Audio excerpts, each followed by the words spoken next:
The U.S. Open is getting started on August 26th. So with that being said, let's take a look at the entry list for this year's men's U.S. Open. What's going on, everybody? It's John Eric Polite. In today's video, we're going to take a look at the entry list for this year's men's U.S. Open. It's going to be a fun tournament. I can't wait to see what all goes down there in New York. Let's get started by talking about the defending champ who is indeed entered. That is Novak Djokovic.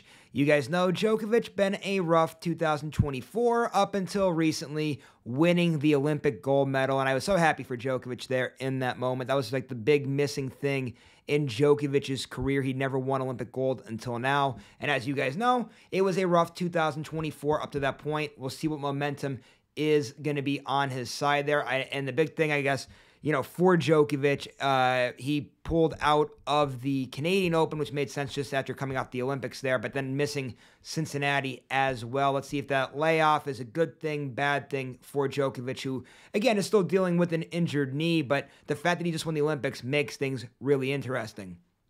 Now let's talk about a guy that's been dominating the tennis headlines, especially over the last few months, and rightfully so. That's Carlos Alcaraz. Alcaraz winning the French Open, winning Wimbledon, and then getting second in the Olympic Games, bringing home the silver medal to his home country of Spain. He's been an absolute phenom. He's been on an absolute tear.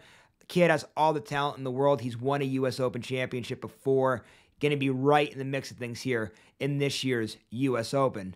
Now let's talk about the guy who is the world number one, but of course maybe being overshadowed a little bit as of late, especially with Carlos Alcaraz's success and with Novak Djokovic winning the Olympic Games, and that is Jannik Sinner, the Italian. Very good 2024 Australian Open champion earlier in the year on the hard courts. Won Miami on the hard courts. Now here we are back in the hard court season. Let's see what he does at this year's U.S. Open. Expect him to be right in the mix of things as well. Speaking of guys that should be right in the mix of things, he's a guy that knows what it takes to win a U.S. Open. That is Daniil Medvedev. Medvedev, of course, winning his only major championship at the U.S. Open. He's a guy that always plays great on the hard courts. He's lost the U.S. Open on a few occasions and the Australian Open as well, including this year going 5 sets with Jannik Sinner in this year's final of the Australian Open. So this is a guy that definitely has what it takes to win this year's U.S. Open. And, of course, too, let's not forget, he did beat Carlos Alcaraz at last year's Open. So Daniil Medvedev is entered, will play in New York. All right, guys, another guy to talk about, somebody that's been having another good 2024 here. Let's see what he does on the hard courts at New York, and that is Alexander Zverev. Zverev, of course, making the semifinals of the Australian Open, and then everybody knows he's a very good clay court player. He wins the Italian Open during the clay court season, and then, of course, has that 5-set thriller with Carlos Alcaraz at this year's French Open. So, again, Zverev, let's not forget, made a U.S. Open final as well, losing 5 sets there. So Zverev, a guy to keep an eye out for as well. Let's see about Andrey Rublev, right? It's been a bad year at times for Rublev, but all of a sudden, he goes right to the final of the Canadian Open on the hard courts. So can that kickstart him? Because remember, guys, in Madrid, we thought, oh, this is going to kickstart Andrey Rublev, who was having a bad year, and then he went right back to having his bad losing ways right after that. So let's see if there's any momentum carrying over here for Andrey Rublev.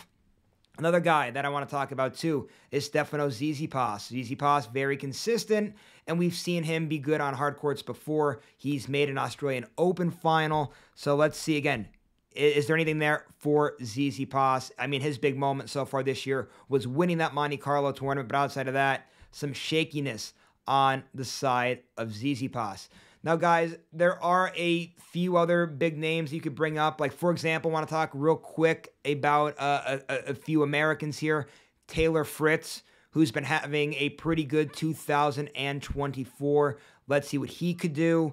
You also have Ben Shelton, who's coming out party, was last year's U.S. Open, a big server. Let's see if he could do anything at this year's U.S. Open. Tommy Paul, another guy quietly having a good 2024. Can he have any sort of success at this year's U.S. Open? And Francis Tiafoe, who for the last few years, it seems like the U.S. Open is his time to shine.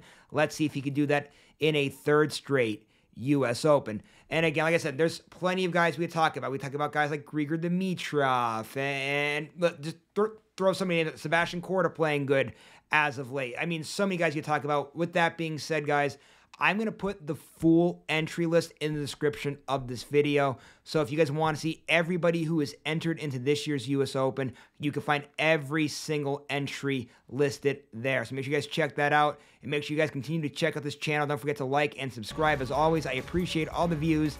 And again, the big thing here, guys, the U.S. Open going to get started on August 26th, run through September 8th.